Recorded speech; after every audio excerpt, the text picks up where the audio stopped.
தமிழ்குரல் நேயர்களுக்கு வணக்கம். இன்று நம்மோடு சிறப்பு விருந்தினர், அரசியல் விமர்சகர், வழக்கறிஞர் திரு கோட்டீஸ்வரன் இணைந்திருக்கிறார். அவரோடு உரையாடுவோம்.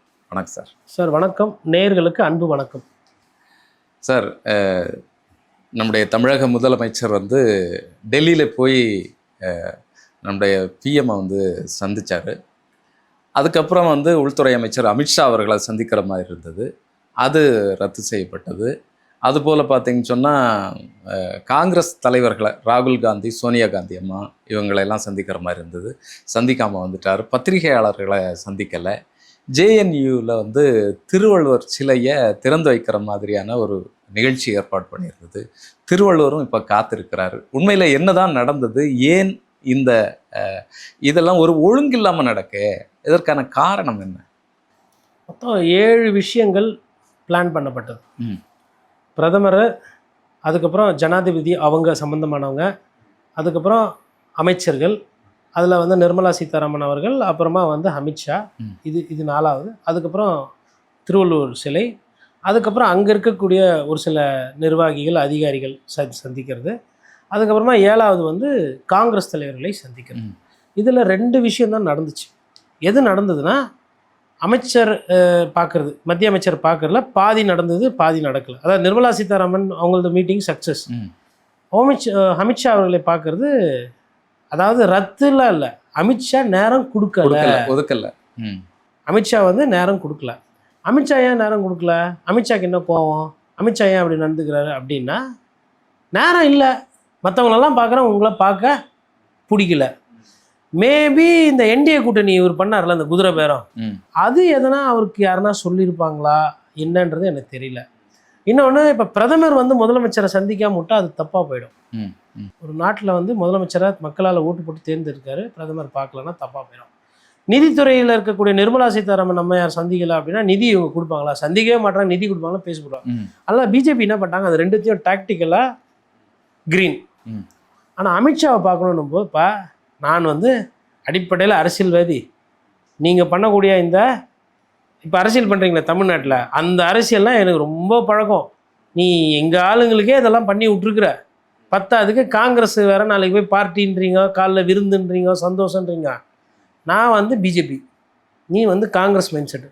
பார்க்க வேண்டிய அவசியம் இல்லை, அப்பாயின்மெண்ட்டு இல்லை. அமித்ஷா பிஸி. அமித்ஷா யாருக்கு பிஸி? அவர் யாரை பார்க்கக்கூடாதுன்னு நினைக்கிறாருக்கோ அவருக்கு பிஸி. புரியுது. ஆனால் யாருக்கு அவைலபிள்? அவருக்கு வேண்டப்பட்டவர்களுக்கு அவைலபிள். இல்லை எதனா காரணம் இருக்கா? எங்கள் ஊரில் தமிழ்நாட்டில் இந்த சட்டம் ஒழுங்கு பிரச்சனை இருக்குது, இல்லை இது எனக்கு இது வேணும் அது வேணும், அப்படி எதனா இருந்தால் சொல்லுங்கள். இல்லை கர்டிசி கால், ஒரு கர்டிசியும் இல்லை. என்ன இல்லை, ஒரு கர்டிசியும் இல்லை. இன்னும் எனக்கு வந்த தகவல் என்னென்னா, அமித்ஷா அலுவலகத்தில் மூஞ்சி காட்டி அமைச்சிருக்கிறாங்க போனவங்கள. டைம்லாம் இல்லைங்க, போங்க, வேறு எதனா அப்பாயின்மெண்ட் பிஸியாக இருக்கிற அமித்ஷாலாம் அப்படிலாம் ஹோம் மினிஸ்டர்லாம் பார்க்க முடியாத மாதிரி தள்ளி அமைச்சிருக்கிறாங்க. இப்போ மோடி அவர்களே ரொம்ப குறைவான நேரம் தான் கொடுத்துருக்குறாருன்னு சொல்லி. சார், மோடி குறைவாக நேரம் கொடுத்தாரா? இல்லை நீங்கள் வெறும் 4 பேஜ் எடுத்துன்னு போயிட்டு அது பண்ணிட்டீங்க? நீங்கள் ஒரு 40 பேஜ் எடுத்துன்னு போயிருந்தீங்கன்னா 40 நிமிஷம் கேட்டுக்கலாம். நீங்கள் எடுத்துன்னு போனதே 4 பேஜ் தானே. அப்படியெல்லாம் ஒரு முதலமைச்சர் இல்லைங்க 10 நிமிஷம் ஆயிடுச்சு கிளம்புங்கலாம் சொல்லி யாரும் அனுப்ப மாட்டாங்க. நீங்கள் எப்படி பேசுகிறீங்க, பழகுறீங்கன்றது இருக்குது இல்லையா? நம்ம எப்பவுமே லிமிட்டடாக தானே பேசுவோம், கொஞ்சமாக பேசுவோம். அவர் என்னப்பா வந்ததுலேருந்து உம்முனுங்கிறாப்புல, சிரிக்கிறாப்புல, கோட்டு கேட்டால் 4 சீட்டை காட்டுறாப்புல, இவர் எவ்வளோ நேரம் வச்சுட்டு இருக்காரு அப்படின்னு அவர் யோசிச்சிருப்பாரு. அப்புறம் சரி 4 பேஜை திருப்பி பார்த்தாச்சு, 4 பேஜ் பச்சு, சால்வை போட்டாச்சு, டீ குடிச்சாச்சு, ஏஞ்சி கிளம்புன்னு சொல்லிட்டு இவர் வந்துருப்பார். சரி, என்ன நடந்தது? பிரதமர் சொல்லுன்னு இருப்பாரா? எல்லாரும் பிரதமரை பார்த்தோன்னே அந்தந்த முதலமைச்சர், அந்தந்த நாட்டு துறை அமைச்சர் என்ன பண்ணுவாங்கன்னா, பத்திரிகையாளரை போயிட்டு பிரதமரை பார்த்து, என் வீட்டுக்கு காய்கறி இல்லை, என் வீட்டில் நெய்யில் ஸ்வீட்டு செய்யணும், அதுக்கு நெய் கேட்டேன் பிரதமர். அப்படி கிடையாது. நான் வெஸ்ட் பெங்கால்லேருந்து வரேன், எங்கள் மாநிலத்தில் இந்த பிரச்சனை இருக்குது. நான் ஆந்திராவிலேருந்து வரேன், எங்கள் மாநிலத்தில் இந்த பிரச்சனை இருக்குது. தமிழ்நாட்டிலேருந்து வந்திருக்கிறேன், தமிழ்நாட்டில் இந்த பிரச்சனை இருக்குது. இதை மத்தியத்துறைக்கு நாங்கள் மத்திய அரசுக்கு சொல்லியிருக்கிறோம், பிரதமர்கிட்ட இது கோரிக்கை வச்சோம், பார்த்துட்டு என்ன பண்ண முடியும்னு பார்க்குறேன், சாதக பாதகம் பார்த்துட்டு நான் சொல்கிறேன், நல்லது செய்வார் நான் நம்புகிறோம் அப்படின்னு சொல்லிட்டு நம்பிக்கை தெரிவிச்சுட்டு போவாங்க. இது மரபுங்க. 10 பைசா செலவு கிடையாது இதனால. பத்திரிகையாளர்கிட்ட சொல்லிட்டு என்ன பேசுனீங்க, என்ன சொன்னீங்க, எதுவுமே தெரில. இப்போ பாதி சொல்கிறீங்க, எல்லாமே ரிட்டன் ஸ்டேட்மெண்ட்டு தான். இது சொன்னார், இதை கேட்டார், இதை பண்ணார். அங்கே என்ன சொன்னாங்க தெரியாது. சரி, நீங்களாச்சும் சொல்லுவீங்களா? தெரியாது. சரி சொல்லவாச்சு முயற்சி பண்ணீங்களா? முடியாது. அந்த அந்த விஷயத்தை தான் பண்ணுங்க. தமிழ்நாடு சைஸுக்கு 40 பாராளுமன்றம், 39 பாராளுமன்ற சீட்டு, 234 தொகுதி, 8 கோடி மக்கள், இவங்களுக்கு எவ்வளோ பிரச்சனை இருக்குது.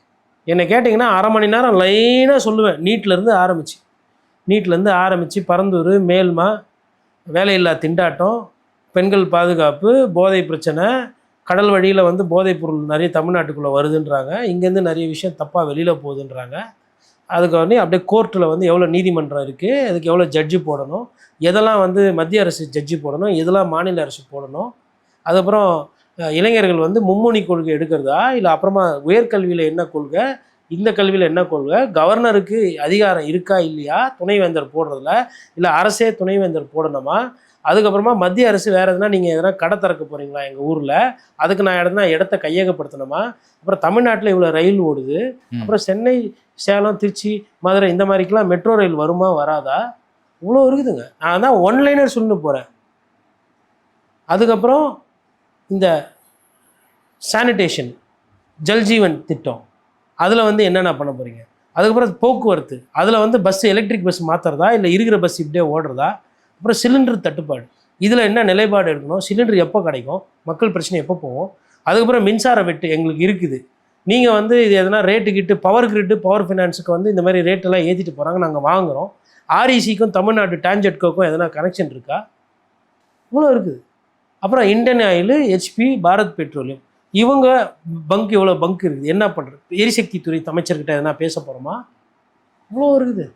போயிட்டு 4 நிமிஷத்தில் முடிச்சுட்டு வந்துட்டீங்க மொத்தமாக தமிழ்நாடு பிரச்சனை. அதிகாரிகள்கிட்ட ஆலோசனை நடத்தி இருந்தாலே நிறைய விஷயங்கள் சொல்லியிருப்பாங்களே இந்தந்த பிரச்சனைங்க. அது அடிப்படையில் ஒரு பிரச்சனைங்க. இப்போது எனக்கு வேறு வழி இல்லை, பத்திரிகையாளர்னா இதெல்லாம் நான் படிச்சே ஆகணும், படித்தேன். அவர் என்னவா இருந்தார், நடிகராக. இப்போ என்னை போயிட்டு வந்து ஸ்டெப்பு போடுன்னா எனக்கு வருமா? விஜய் சார் ஆடுற டான்ஸில் 1/4% என்னால் ஆட முடியாது. விஜய் சார் ஆடுற டான்ஸில் 1/2% சொல்ல 1/4% ஆட முடியாது. அவரோட ஸ்டெப்பு மூவ்மெண்ட்டுக்கும் நானும் ஆடுறேன், டான்ஸ் ஆடுறேன், ஜிமிக்கி கமலுக்கு ஆடுறேன், இல்லை வந்து கஞ்சா வச்ச பாட்டுக்கு நான் ஆடுறேன் அப்படின்னா அசிங்கமாக இருக்கும். அதை பார்த்துட்டு இதை பார்க்கும்போது என்னை வந்து சிரிப்பாங்க.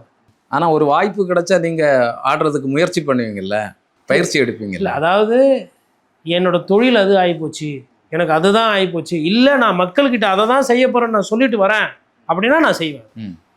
அதான் சொல்லிட்டு அதை செய்யாமல் விடுறதுன்றது தப்பு. அப்போ இவர் வந்து அரசியல்வாதியாக மாறிட்டேன், அரசியல்வாதி நான் முதலமைச்சராக வந்துட்டு சொல்லிட்டேன். இப்போ அதுக்கேற்ற பயிற்சி எடுக்காததுனால தான் 4 நிமிஷமோ இல்லை 10 நிமிஷத்துல நீங்கள் உடனே வெளில வந்துட்டீங்க. சார் 10 நிமிஷம் வச்சிங்கன்னா கூட 10 நிமிஷத்தில் 2 நிமிஷம் வந்து இந்த வாங்க உட்காருங்க, டீ சாப்பிடுங்க, சால்வை போடுங்க, எல்லாம் எப்படி இருக்கிறாங்க, பூங்கொத்தை கொடுக்குறது, வாங்கிக்கிறது, ஃபோட்டோக்கு நிற்கிறது, இதுலேயே அந்த போயிடும். இப்போ எவ்வளோ நேரம் தான் செலவு பண்ணீங்க, இன்னும் தான் பேசுனீங்க தெரியல. தமிழ்தாய் வாழ்த்து பற்றி. தமிழ்தாய் வாழ்த்து சிலபஸ்லேயே இல்லைங்க. அப்படியா? தமிழ்தாய் வாழ்த்து வந்து 2021 ஜீவோ போட்டாச்சு. இறையன்பு ஐயா அவர் தான் கடைசியில் கைத்து போட்டாங்க. அப்போ போட்டு இந்த தமிழ்நாட்டோட பாடல் இது கல்வி நிறுவனங்கள், பள்ளிக்கூடங்களில், அரசு விழாக்களில் இதை பாடப்பெறணும், இதை வந்து வாசிக்கக்கூடாது, இதை பாட்டாக பாடணும், இது என்ன முறை என்ன இதெல்லாம் இருக்குது. சட்டத்தில் நீங்கள் ஜீவோ இருக்குது, அரசு ஆணை இருக்குது, அரசு அதை நிறைவேற்றுறதுல என்ன பிரச்சனை? தமிழ்நாடு அரசு ஆணை ஒன்று இருக்கிறது. தமிழ்நாடுக்குன்னு ஒரு கலாச்சாரம் இருக்குது. 1970 இதுக்கு அரசாணை போட்டிருக்கு. 2021 திருத்தி ஒரு அரசாணை போடப்பட்டிருக்கு. 1913 தமிழ்ச்சங்கங்கள் கோரிக்கை வச்சிருக்குது, இது மாதிரி ஒன்று இருக்கணும்னு. ஐயா மனோன்மணியம் சுந்தரனார் எவ்வளோ வருஷத்துக்கு முன்னாடி எழுதினார். இன்னும் பிரச்சனை இருக்குது இதில். இவ்வளோ பெரிய பிரச்சனை கிடையாது அதை போய் பிரதமர்கிட்ட சொல்லி பேசுறதுக்கு. சரி, நாங்கள் என்ன கேட்குறோன்னா தமிழ்தாய் வாழ்த்து பாடுங்க. யார் என்ன கேள்வி கேட்குறான்னு பார்த்துருவோம். யார் தமிழ்நாட்டில் வந்து தமிழ்தாயில் வாழ்த்துலாம் பாடக்கூடாது, கட்சியில் பாடுங்க, ஃபஸ்ட்டில் பாடக்கூடாது, யார் என்ன பிரச்சனை பண்ணுறாங்க, யார் அது தெரிஞ்சுக்கோமே. இல்லாத ஒரு பிரச்சனை, விமர்சனமானது உண்மை. நீங்கள் ஆமாம் 4 வாட்டி 5 வாட்டி போய் அமைச்சர் மாற்றுறேன் இல்லை அமைச்சரை புதுசாக சேர்க்குறேன் அப்படின்னு நீங்கள் 4 வாட்டி போனீங்கன்னா, கவர்னர் ஆஃபீஸு லோக் பவன் போனால் இல்லை ராஜ்பவன் போனால் அவங்க அதான் பாடுவாங்க, அவங்களோட ரூல்ஸு அது. இப்போ இந்தியன் ஆர்மிக்குன்னு ஒரு ரூல்ஸ் இருக்கும் சார். நான் வந்து யாராக வேணா இருக்கட்டும், நான் அமைச்சராக இருப்பேன், இல்லை நான் வந்து சாதாரண ஆளாக இருப்பேன், இல்லை நான் ஒரு வழக்கறிஞராக இருப்பேன், பத்திரிகையாளர் இருப்பேன், ஜட்ஜாக இருப்பேன், இல்லை வியாபாரியாக இருப்பேன், என்ன வேணா இருப்பேன். நான் இந்தியன் ஆர்மி ஆஃபீஸில் ரெஜிமெண்ட் கண்ட்ரோலில் இருக்கிற இடத்துல போயிட்டு எனக்கு பிடிச்சதை நீங்கள் செய்யுங்கன்னா ஆர்மிக்காரங்க செய்வாங்களா? இல்லை. கூப்பிட்டு காதை திருவி கழுத்துலேயே ஒன்று வச்சு அமுச்சு விடுவாங்க. இது இந்தியன் ஆர்மி, எங்களுக்குன்னு ரூல்ஸ் இருக்குது, எங்களுக்குன்னு ப்ரோட்டோகால் இருக்குது, we will go by our protocol. முடிஞ்சு போச்சா? அங்கே போய் நீ இதை பாடு அதை பாடு அங்கே சொல்ல முடியாது.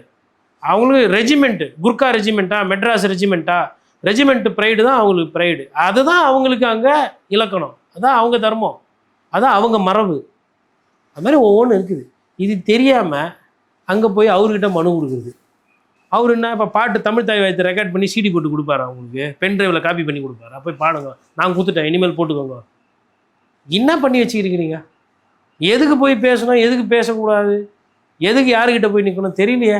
மேகதாதுக்கு போய் நிற்கிறீங்கன்னா ரைட்டு புரியுது, கச்சத்தீவுக்கு போய் நிற்கிறீங்கன்னா புரியுது. தமிழ் தாய் வாழ்த்துக்கு எதுக்கு அவர்கிட்ட போனீங்க? அவருக்கும் தமிழ் தாய் வாழ்த்துக்கும் என்ன சம்மந்தம்?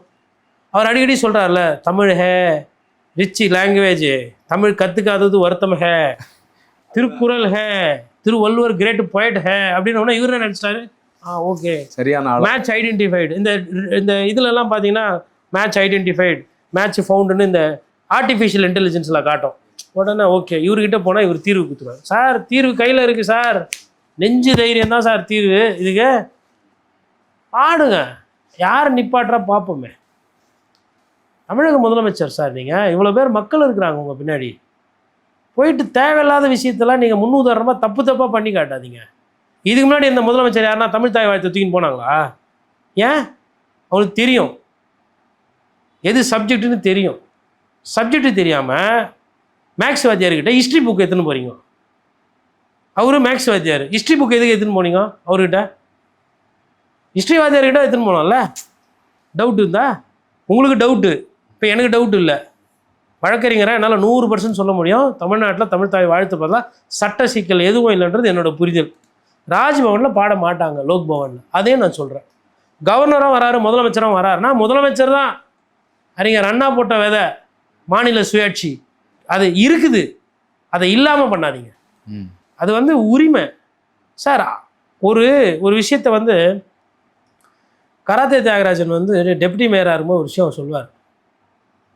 ஒரு விஷயத்தை அது அதிகாரன்றது அது செலுத்துறது, அதிகாரன்றது அதை செலுத்துறது தான் அதிகாரம். உட்காந்து வேடிக்கை பார்க்கறது, நோட்டு போடுறது இல்லை. இது இப்படியே சொல்லுவார் சீஃப் இன்ஜினியர். நீ யாருப்பா? சீஃப் இன்ஜினியர் தானே. இந்த ரோடு போடணும் கொல்லணும்னா அது யாரோட அதிகாரத்தில் வருது? உன் அதிகாரத்தில். நீ உன் அதிகாரத்தை செலுத்து அப்படின்வார். அப்போ அதே மாதிரி இன்றைய முதலமைச்சர் யார்? விஜய், ஜோசப் விஜய் அவர்கள். விஜய் என்ன பண்ணணும்? இந்த அரசு ஆணையெல்லாம் இருக்குது, இந்த மரபெல்லாம் இருக்குது, அவரோட அதிகாரத்தை அவர் செலுத்தணும், அவ்வளோதான். முதலமைச்சரை செலுத்தினா வேலை முடிஞ்சுது. முதலமைச்சரை மீறி கேட்குறதுக்கு யார் இருக்கிறா தமிழ்நாட்டில்? அப்போ முதலமைச்சர்ன்றதே உங்களுக்கு தெரியலையா? பிரதமர்கிட்ட போயிட்டு ஐயா தமிழ் தாய் வாழ்த்து பார்த்துக்கிறேன் ஐயா, கோவப்பட்டுறக்கூடாது அப்படிங்கிறதுக்காக. அப்போ அப்படி அரசியல் ரீதியாக ஓகே, அவருக்கு பிடித்த மாதிரி நீங்கள் இயல்பாக நடந்துக்கணும்னா நடந்துக்கோங்க. அது சொல்லிட்டீங்கன்னா அப்போ எனக்கு பிரச்சனை இல்லை. அப்போ அதுதான் உங்கள் நோக்கம். பிரதமர் கோவப்பட்டுறக்கூடாது. இந்த படத்தில் விவேக் ஒரு படத்தில் சொல்கிறாரு, முதலாளி உட்காந்துருக்கிறாரு, முதலாளிக்கு ஃபேனை போடு, முதலாளி உச்சி குளிராமனா, கடைசியில் என்ன ஃபேன் மண்டை மேலே ஊந்துடும். என்னடா உச்சி குளிர் சொன்னால் முதலாளியே காலி பண்ணிட்டேன்ற மாதிரி. அப்போ தமிழ் தாய் வாழ்த்துன்றது நமக்கு முதலாளி மாதிரி, தாய் அதுக்கு மேலே. நீங்கள் தாய்க்கு எதுவும் புதுசாக செய்யலைனாலும் பரவாயில்லையா, இருக்கிறத எடுத்துகிட்டு போயிட்டு பண்ணாரு. வேறு எதுனா பண்ணுங்க. அவர் ஃபோட்டோ ஒன்று அழகாக சிரிக்கிற மாதிரி போட்டு வித் லவ் ஃப்ரம் தமிழ்நாடு கொடுங்க, இன்னும் சிரிப்பார். தமிழ் தாயோட அவருக்கு ஊராக போய் நல்ல ட்ரெஸ் எல்லாம் போட்டுன்னு ஃபோட்டோ கொடுக்குறலாம் போஸ்ட் பிடிக்கும். பத்திரிகையாளர் தான் பிடிக்காது அவருக்கு, கேமராமேன் பிடிக்கும். விஜய் சாருக்கு 2 பேருமே பிடிக்காது. அது மாதிரி ஒரு ஃபோட்டோ கொடுத்துருக்கலாம், இல்லை வேறு எதுனா பேசியிருக்கலாம். தமிழ் தாய் வாழ்த்து விஷயத்தில் கொடுத்தா அவரை நீங்கள் குஷிப்படுத்தணும், நாங்கள் தான் கிடச்சோமா அதுக்கு. அதனால் அது தப்பு. மிச்ச விஷயம் கோரிக்கைகள்லாம் ஓகே, இன்னும் கொஞ்சம் கோரிக்கைகள் வைத்திருக்கணும். நீட் தேர்வை பற்றி பேசியிருக்கணும், மெட்ரோ ரயில் திட்டம் விரிவாக்கம் பற்றி நிர்மலா சீதாராமன் அவர்கள்ட்ட பேசியிருக்கிறாங்க. அது அவர்கிட்டமே ஒரு கோரிக்கையாக வச்சுருக்கலாம். அவங்ககிட்ட சொன்னதே ஒரு 2 ஷீட் எக்ஸ்ட்ரா வச்சு, மேபி அவர் திடீர்னு metro rail money asking, which is district you are asking, passenger traffic how much, is it loss making or good அப்படின்னு ஒரு 2 கேள்வி கேட்டார் வச்சுக்கோங்களேன். என்னடா இது பணம் கேட்டு வந்த இடத்துல ரயில் போதா இல்லையான்னு தெரில, நமக்கு மெட்ரோ ரயில் எங்கெங்கே இருக்குது தெரியாது, டீட்டெயில் ப்ராஜெக்ட் ரிப்போர்ட்டு புரியாது, நம்மக்கிட்ட சொன்ன அதிகாரி சொல்லலையே, இதெல்லாம் இருக்கும். ஆமா. பிரதமர் அலுவலகத்தில் நீங்கள் ப்ரிப்பேர் பண்ணாமல் செக்ரட்டரியை கூப்பிட்டு சிஎம் S1 கூப்பிட்டு S2 கூப்பிடு, அந்த செக்ரட்டரி கூப்பிட்டு டிஐபிஆரை கூப்பிட்டு கேட்டுட்டு ப்ரிப்பேர் பண்ணி பேச முடியாது. சப்ஜெக்ட் தெளிவாக இருக்கும். இப்போ சுப்ரீம் கோர்ட்டில் நான் வக்கீல் தான், ஹைகோர்ட்டில் நான் ஆர்கியூ பண்ண போகிறேன் வரேன், லோயர் கோர்ட்டு பிரச்சனை இல்லை, சுப்ரீம் கோர்ட்டு நானும் வக்கீல்னு போயிட்டு அந்த இடத்துல ஆர்கியூ பண்ணுறதுக்கு அதுக்கு இன்னும் ஸ்கேலப் பண்ணணும். ஸ்கேலப் பண்ணால் போட்டு லார்ட்ஷிப் ப்ளீஸ் அப்படின்னா உன்னை இந்த பார்லேயே பார்த்ததில்லை, சுப்ரீம் கோர்ட் கேம்பஸ்லேயே பார்த்து யார் நீங்கள் என்ன எந்த கேஸ் என்ன எழுதுனும் போது சரி இருக்காது, தப்பாகாது. நீதிபதி உடனே இவர் இங்கே ஆர்கியூ பண்ணக்கூடாதுன்னா சட்டத்தில் இடம் இல்லை, கோர்வையாக வராது, செட் ஆகாது. எதுக்கு ஜூனியர் லாயர் சீனியர் லாயரை வைக்கிறாங்க, சீனியர் கவுன்சிலை ஹையர் பண்ணுறாங்க? இந்த கேஸுக்கு இவரை போட்டால் தான் கரெக்டாக இருக்கும், இந்த செக்ஷன் இந்த சரத்துகள் இவருக்கு தெரியும், இதை இவர் முடிப்பார். அதுதான் அங்கே முக்கியம். எதை யார் செய்வாங்க, எதை எப்படி செய்யணும், எதற்காக செய்யணும், யாருக்காக செய்யணும் எல்லாம் இருக்கு. அடுத்த நாளே காங்கிரஸ் தலைவர்களை பார்க்குற மாதிரி ராகுல் காந்தி அவர்களையும் மல்லிகார்ஜுனா கார்கே சோனியா காந்தியர் எல்லாம் பார்க்குற மாதிரி ஒரு திட்டம் இருந்தது. இதை யார் ரத்து பண்ணா? காங்கிரஸ் தரப்புலேயே ரத்து பண்ணிட்டாங்களா? இப்போ என்ன நடந்தது? என்டிஏ கூட்டணியிலேருந்து அதிமுகவை உடச்சி எடுக்கிறதுனால அவங்க இப்போ பார்க்க வேண்டாம், கூட்டணினால உடச்சி எடுத்ததுனால அமித்ஷா மேபி வேணா கோபமாக இருக்கலாம், அதனால மேபி பார்க்கலன்றத மாதிரி நம்ம புரிஞ்சுக்கலாம். பட்டு இவர் பேனிக் ஆகி இவரே இப்போ கரூர்லேருந்து இவர் யாருமே வீட்டுக்கு போக சொல்லலை அன்னைக்கு தாவேகா தலைவரை, அவரே தான் போனார். அது மாதிரி இது கூட இவரே என்னமோ இது சரியில்லை, ஆமாம் இதுவே இது சரியில்லை, அதனால கூட இவரே புறப்பட்டு வந்தாரா, இல்லை ராகுல் காந்தி இல்லை இன்னைக்கு வேண்டாம் அப்புறம் பார்க்கலான்னு சொன்னாரா அப்படின்றது தெரியல. அமித்ஷா அவர்கள் நேரம் ஒதுக்கலை, எல்லாம் பார்க்க வேண்டியதெல்லாம் எதுவும் இல்லை, மரியாதை நிமித்தமாக அப்புறமா பார்த்துக்கலான்ற மாதிரி ஏதோ பண்ண மாதிரி. இன்னொன்று அவங்களுக்கு டைம் முன்னாடியே வாங்கியிருந்தாங்களா என்ன எதுன்னு நமக்கு தெரியாது. அந்த சைட்லேருந்து தகவல் வருது, விஜய் சார் சார்பாகவோ விஜய் சார் தரப்பாகவோ எதுவுமே வெளியில் வருது கிடையாது.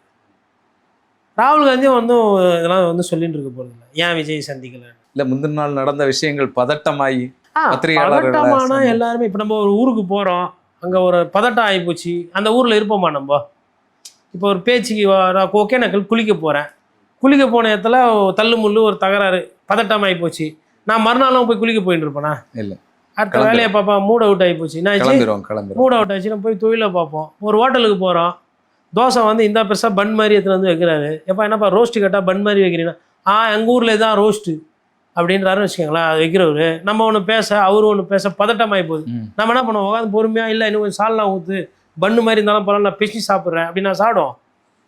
உங்கள் கடையில் போய் சாப்பிட வந்தேன் பாருங்க அப்படின்னு சொல்லிட்டு பாதியை சாப்பிட்டுட்டு வயிறு நிறைஞ்சதோ இல்லையோ மனசு சரியில்லை, கையை கழுவிட்டு கடையிலேருந்து வெளியில் வந்துடும், திருப்பி அந்த கடை பக்கம் போக மாட்டோம்.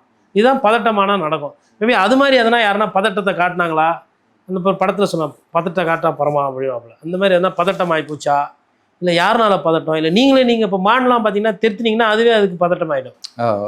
யாரும் எதுவும் எக்ஸ்ட்ராலாம் பண்ண வேண்டியதில்லை. ஒரு மான் ஒன்று ஓடுது, நீங்கள் அப்படின்னீங்கன்னா போதும், மானே இன்னும் பயங்கரமாக பதட்டமாகி வேகமாக ஓடிடும். அது எங்கேருந்து வந்துச்சோ அங்கேயே ஓடிடும், மானோட இயல்பு அது. அந்த மாதிரி எதனா பதட்டமாச்சா என்ன தெரியல. இப்போ JNUவில் திருவள்ளுவருடைய சிலை திறப்பு ஒரு முக்கியமான நிகழ்வு இல்லையா? அதன் மூலமாக இவருக்கு தானே இது கூடும், விஜய் அவர்கள் போய் திறந்து வச்சாரு அப்படிங்கிற. நீங்கள் தமிழ் பேசுகிறீங்க, கலாச்சாரம் பேசுகிறீங்க, ஐயா வள்ளுவன் அங்கே இருக்கிறார், எல்லாருக்கும் மேலே இருக்கார். ஒரு தமிழ் குடியில் பிறந்தவன், தமிழ் பேசுகிற குழந்தையோ பெரியவரோ முதியவரோ வியாபாரம் அவ்வளோ விஷயம் இருக்குது. திருக்குறள் பிரகாரம் ஒருத்தர் வாழ்ந்துட்டாங்கன்னா அந்த வாழ்க்கைக்கு அந்த வாழ்க்கையை அடிச்சுக்கிறதுக்கு ஆளே கிடையாது. அப்படி வான் புகழ் கொண்டவர் தான் எங்கள் ஐயா, நம்ம ஐயா திருவள்ளுவர். நம்ம எல்லாருக்கும் அவர் தான் வான் புகழ்ன்றது. அது புகழை குறைச்சி நம்ம முடியாது. ஆனால் இப்போ என்னன்னா நம்ம இப்படி தான் நம்ம தமிழ் ஆசிரியர்கள்லாம் நமக்கு சொல்லி கொடுத்து வளர்த்தாங்க. நமக்கு தமிழ் சொந்தங்கள், நம்ம பெரியவங்க வீட்டில் இருந்தவங்களாம் நம்மளை இப்படி தான் நெறிப்படுத்தி எடுத்துகிட்டு வந்தாங்க. ஆனால் இப்போ என்ன நடக்குதுன்னா கலாச்சார ரீதியாக விஜய் சாரோட அந்த உச்சம் இருக்குல்ல, அந்த பிரபலம் இருக்குல்ல, அது எல்லாத்த விட மேலே. முடிஞ்சால் அந்த படத்துலலாம் கட்டுற மாதிரி இவங்களுக்கு செலவு வச்சு கூட போட்டுக்குவாங்க, திறந்துக்குவாங்க. மம்தா பானர்ஜி அப்படி தான் ஒரு காலத்தில் பண்ணிகிட்டு இருந்தாங்க. சாரி, மாயாவதி எல்லா இடத்துலையும் அது ஒரு சில இது நான் தான் உயரம், நான் தான் அந்த மாதிரி எதனா. ஏன்னா இந்த சிலையெல்லாம் திறக்கிறேன்னு சொல்லிட்டு சிலையை தரமாக திருப்பி வர்றதெல்லாம் இதெல்லாம் கொஞ்சம் கூட சரி கிடையாது. நீங்கள் யாரா வேணா இருங்க, அவர் யார்? தமிழ் சொந்தத்தினுடைய அடையாளம். நம்மளோட கலாச்சாரத்துக்கு அவங்கெல்லாம் மூலதனம். இன்னைக்கு வந்து களவும் கற்றுமர அப்படின்னா இந்த திருட்டை கற்றுக்கோப்பா, ஆனால் அதை மறந்துரு. ஏன் அப்படின்னா உன்கிட்ட எவனும் திருடக்கூடாது அப்படின்ற மாதிரி இருக்கு. ஒருத்தர் சொல்லு நீ பேசும்போது நாகரிகமான சொல்லாடல் இருக்கும். ஏன்னா தீனார் சுட்ட வடு, நீ வார்த்தையை விட்டுட்டீங்கன்னா அந்த வார்த்தை அவங்கள சுட்டுடும், அவங்கள காயப்படுத்திடும். அது பண்ணாத, அது ஒரு குறள். யார் யார் வாயில் எந்தெந்த பொருள் கேட்டாலும் அதோட மெய்ப்பொருள் தெரிஞ்சுக்கும், உண்மையை தெரிஞ்சுக்கும், உண்மை பிரகாரம் இரு, அது ஒரு பொருள். அரசனே இருந்தாலும் தன்னோட சொந்த மக்கள்கிட்ட சொல்லாமல் கொள்ளாமல் வரி வாங்குறவன் திருடனுக்கு சமம், இது ஒரு பொருள். காட்டை எப்படி காப்பாற்றணும், வானத்தை எப்படி பார்த்துக்கணும், காடு செழித்தா எப்படி நல்லா இருக்கும், இப்படின்ற மாதிரி விஷயங்கள் எல்லாமே இருக்குங்க. அதில் வந்து எல்லா பாலும் இருக்குது. அறத்துப்பால், காமத்துப்பால் இல்லாததே இல்லை. அதை கொடுத்தவர் எங்கெங்கேருந்தோ வந்து வெள்ளைக்காரன்லேருந்து வேறு வழியிலலாம் இங்கே வந்து திருக்குறளை படித்து பார்த்துட்டு, பா யாரா இவர், எந்த காலத்தில் வாழ்ந்தார், மொழி என்ன வார்த்தை, என்ன சொல்லாடல், 2 வரியிலேயே மொத்தத்தையுமே முடிக்கிறாப்புல, மொத்தத்தையும் கரைச்சி எடுத்து வந்து கொடுத்துக்கிறாப்புல. இத்தினோண்டு புஸ்தகத்தில் உலகம், வாழ்க்கை, வரலாறு, ஆண்மை, பெண்மை, காதல், துரோகம், குரோதம் எல்லாம் அதை படைத்த ஒரு படைப்பாளிக்கு அந்த தாத்தாக்கு, அந்த கொள்ளு தாத்தாவோட சிலையை திறக்கிற வாய்ப்பு கிடைக்குமா? திருக்குறளை மனப்பாடம் பண்ணி திருக்குறள் வழியாக வாயிறவங்களுக்கு கூட அந்த வாய்ப்பு இல்லையே. ஐயா ராசா உங்களுக்கு அந்த வாய்ப்பு கிடைச்சிது, தமிழக முதலமைச்சராக கிடைச்சிது, விஜயா கிடைக்கல. அந்த தாத்தாவோட சிலையை திறந்து வைக்கிறதுல உங்களுக்கு என்ன பிரச்சனை? யோசிக்க மாட்டீங்களா? சிந்திக்க மாட்டீங்களா? நீங்கள் இன்னைக்கு நடிகர் இல்லை, நீங்கள் இன்னைக்கு முதலமைச்சர், மாண்புமிகு முதலமைச்சர். இப்போ என் தாத்தாவோடது எனக்கு ஒண்டி தாத்தா இல்லை, உங்களுக்கும் தான் தாத்தா, அவருக்கும் தான் தாத்தா, நம்ம நேயர்கள் எல்லாருக்கும் அவரு தான் தாத்தா, கொள்ளு தாத்தா. இனம், ஜாதி, மதம் ஒன்றும் கிடையாது வள்ளுவருக்கு. அந்த சிலையை தடுத்து வைக்கிறதுல பாக்கியம், வாழ்நாள் பாக்கியம் இல்லை இது. நீங்கள் அமித்ஷாவை பாருங்கோ, ராகுல் காந்தியோ பாருங்கோ, பார்க்காம போங்கோ, டீ குடிங்கோ, டீ குடிக்காமல் போங்க. தமிழர்களோட அடையாளம், அவரோட சிலை திறந்துக்கிறது வைக்கிறதுல உங்களுக்கு என்ன பிரச்சனை? சரி, திறக்கிறதுக்கு நேரம் இல்லை, இல்லை முடியல, இஷ்டம் இல்லை, எதுக்கு ஒத்துக்கிறீங்க? யாரை இழிவுபடுத்துறீங்க? தமிழ் தாய் வாழ்த்தை திரும்ப அங்கே குடிக்கிறீங்க, திருவள்ளூர் சிலையை திறந்து வைக்கிறேன்றீங்க, அப்புறம் திறந்து வைக்காமல் அப்படியே போகிறீங்க. இப்போ நீங்கள் திரும்பி போகிற வரலாம் அந்த சிலை அப்படியே காத்துக்கிட்டு இருக்கணுமா? என்னங்க இதனா 100 கோடி ரூபா மெட்ரோ ரயில் திட்டமா? பள்ளம் போட்டு நோண்டி செய்ய வேண்டியதா? சிலை திறப்பு சாமி. நான் வந்து நாகரிகமான முறையில் என்னோட ஆதங்கத்தை வந்து நான் இங்கே பகிர் பண்ணுறேன். அவர் ஐயாக்கு இதனுடைய பிரச்சனை புரியல, முதல்வருக்கு புரியுது. இது கலாச்சார ரீதியான விஷயம் சம்மந்தம். இதெல்லாம் வந்து இது அரசியல் படுத்தவும் கூடாது, இது அரசியலும் ஆகாது. இது வந்து இந்த உணர்வு, இந்த பண்பாடு, இது வந்து உங்களுக்காக தானாக வரணும், உங்களை பார்த்து நாங்கள் கற்றுக்கணும். எங்கள் முதல்வர் இப்படி இருக்கிறாரு, எங்கள் முதலமைச்சர் இப்படி நடந்துக்கிறாரு, எங்கள் தமிழர்களை இப்படி பாதுகாக்கிறாரு சொல்லிட்டு நாங்கள் வந்து மெச்சிக்கணும், நாங்கள் பாராட்டணும், நாங்கள் சந்தோஷப்படணும். அந்த வாய்ப்பை எங்களுக்கு தாங்கன்னு தான் நாங்கள் கேட்குறோம். இந்த மாதிரி இன்னொரு தடவை பண்ணாது. தமிழ் புலவர்களோ இல்லை தமிழ் சிலை, ஏதோ ஒரு சிலை, சாமி சிலையாக இருக்கட்டும், இல்லை எதுவாக வேணா இருக்கட்டும், சில விஷயத்துலலாம் வந்து கன்ஃபார்மாக பண்ணுறீங்கன்னா பண்ணுங்க. இல்லை ஒரு 2 நாள் 3 நாள் தள்ளி போகிறது இயல்புங்க, நடந்துருக்குங்க.